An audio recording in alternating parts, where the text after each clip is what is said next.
Morning, good afternoon, good evening. This is Alan Burgos from the hashtag Walk with Lan channel. Welcome and welcome back to our channel.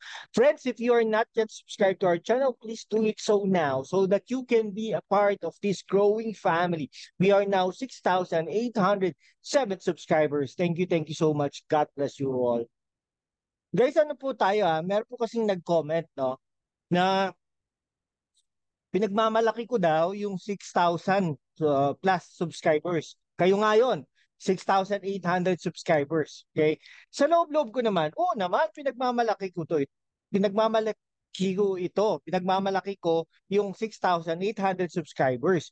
Bakit naman? Siyempre, we are humble YouTubers, YouTuber, YouTube channel, kumbaga.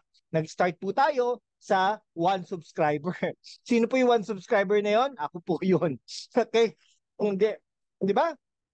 Okay. So ganun po no. Ano po tayo no? Pinagmamalaki po natin 'yon dahil pride po natin 'yan yung subscribers na 'yan no. Syempre, sino ba naman tayo para i-subscribe nila pero nandiyan pa rin sila, di ba?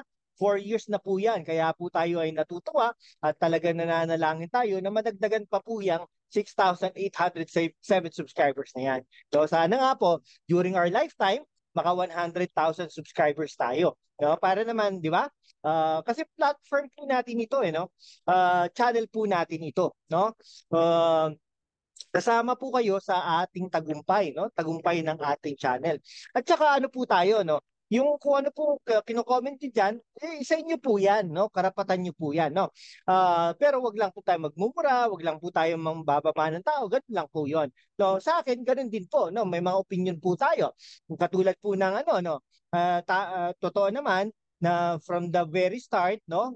Ano tayo, no? Medyo alangan tayo dun sa leadership ng Pasig City, no? Meaning ko naman po 'yan sa inyo. Pero akin po 'yun. Akin po 'yun, no? Opinion ko po 'yun, no? Ay, hindi naman din ako connected na sa Pasig, pero akin po 'yun. Okay?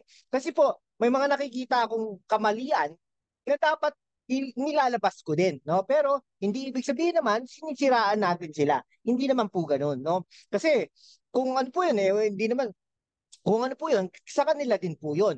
Okay? Eh ano lang po tayo, no? Tinatama lang po natin na hindi porket artista, hindi porket mayor, hindi porket nasa gobyerno ay lagi na silang tama. Siyempre, mga tao lang yung mga yan, no? May mga kamalian, no? At tsaka dapat katulad ng mga religious leaders, 'di ba? Hindi lagi dapat ano yan, no, parang sinasamba-samba natin. Hindi ganoon. Ganoon din ang politiko. Kaya nga po tayo naggaganito, no? May nagsabi nga po bakit minsan BBM ka, minsan Sara ka, no? Inaano lang po natin yung tama, no? Sa paningin ko po sa opinion ko po. Okay? Ganun lang po 'yun. Kasi ano lang naman, 'di ba?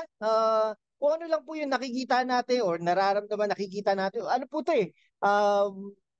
political insights channel kumbaga, no?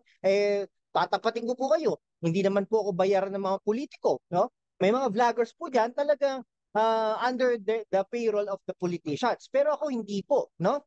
Hindi po ako. Kaya maasahan niyo po yung pagka-independent ko, kumbaga. Pero hindi po tayo tumitira. Hindi po tayo naninira hanggat maaari. 'Di ba? Kumbaga gano'n, no? Kung ano lang po, kung ano lang yung facts and figures, present natin and then at the same time, on the sideline, nag-ano po tayo, nagko-komento po tayo. Pero doesn't mean na ano, no? Na sinisiraan natin, kumbaga, ano? O, minsan sinasabi, bakit gano'n, di ba? Sara, minsan PBM, no? Inaano lang natin, mini-medya-medya lang natin, kumbaga. Ha? Ganun lang po 'yon, no? So, pag-usapan po natin, guys, yung ano, yung um, nilabas na arrest warrant ng Senado. Okay? Arrest warrant ng Senado. Alam po ang Senado po kasi ay may kapangyarihan na magpa-aresto no doon sa committee no, yung Committee on Women ni Risa Hontiveros. Okay? So nagkaroon po ng mga series of ano yan, mga hearing or hearing ang Senado na sa pangunguna po ni Risa Hontiveros. No? Actually, trinay pong harangin ni ano yan, ni Robin Padilla, nag-gather po siya ng pirma na at least 8, pero hindi po siya nakawalo, no? Ang sino na lang nga po ang pumirma doon? Robin Padilla, Sergio Villar, Amy Marcos, Bongo, at saka si Mark Villar, no? 5 po yan, 5. Pang-anim po sana si JV Ejercito. Pero ano po, no, kahit pala nakuha nila si JV Ejercito, ay wala rin. Hindi rin pala makakawalo. So okay lang din, no? Si JV Ejercito atras abante naman din. Pero syempre, sa paniwala niya, ganun talaga eh. 'Di ba? Sa paniwala niya na karapat-dapat na arestuhin o na imbitahan, no? Si Pastor Kibuloy doon sa Senado, paniniwala yun. No, kailangan natin respetuhin. Pero syempre at the same time, alam na natin kung ano talaga siya, no? Atras abate ba o hindi, no? Something like that. Okay, kasi mahirap din po yan. Ang mga senador ay nag-aano po yan, no, sa kanilang mga sentimiento, no? I mean, nakukuha din po yan sa public pressure. So sa tingin niya, nakuha siya doon sa public pressure, so be it.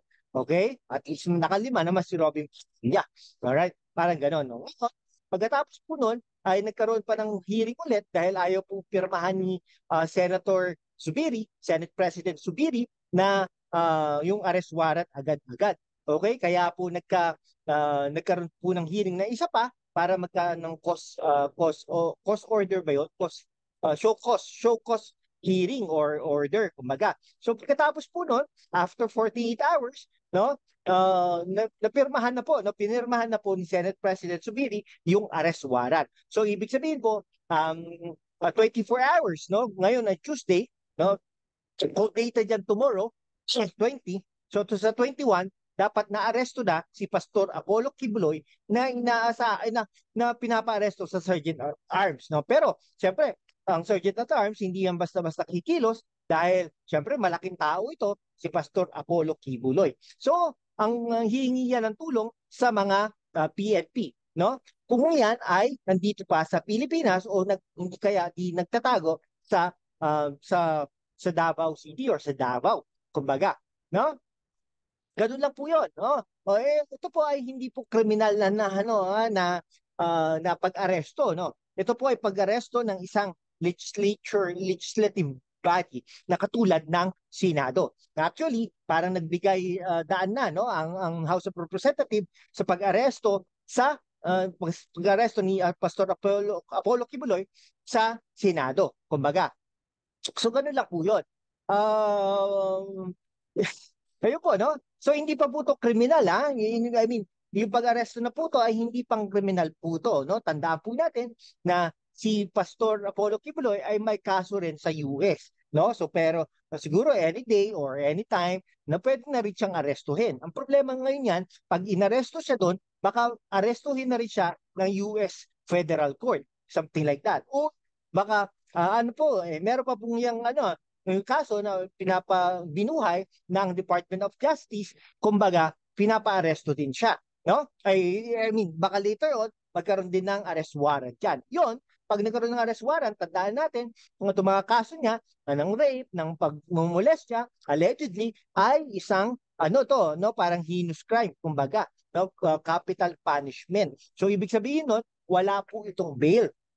Okay? Wala po itong bail. Kung magkaganon, ay makukulong na ng tuluyan ito si Pastor Apollo Kibuloy. Okay? And from there, baka ito ay mag-apply na ng extradition treaty, extradition case or proceedings ang US, no, dito sa gobyerno natin para i-deploy, para i-extradite si Pastor Apollo Kibuloy sa US upang harapin ang kanyang mga kaso sa US. Kumbaga ganun po 'yun, ha. Kaya ano po talaga, no, yan, pinapa-aresto na si Kibuloy ng Senado sa pangunguna ni Subiri. Okay. Pero ito ay ano niyo po, no, si Subiri baka in the previous time baka nakinabang din po to, no, sa pangangampanya, baka lang po baka nakapagbigay din po si Pastor Apollo Kibuloy kay Senator Subiri. Kaya po ang sabi niya doon sa ano niya, no, sa statement niya, ministerial lang, no. Ibig sabihin, wala na siyang magagawa, no?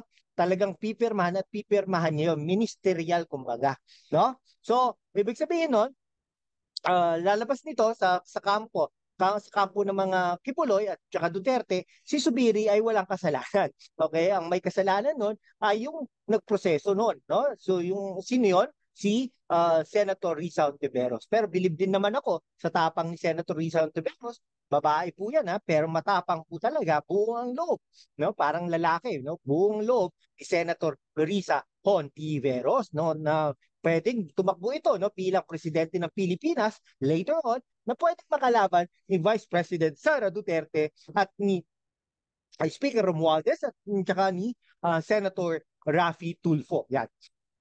Apat na pangalan ang lumulutang na pwedeng tumakbo bilang Pangulo ng Pilipinas sa 2028. Sino ba yung mga yon? Si Sara Duterte, si Rizon Tepe, Raffy Tulfo, at saka si Speaker Romualdez. Okay? Sige, hanggang dito na lang po mga kaibigan ko. Maraming salamat po. Kung hindi ka pa nakapag-subscribe sa ating channel, mag-subscribe ka naman para naman we can be able to maintain and sustain this channel. Thank you so much, guys. God bless you all.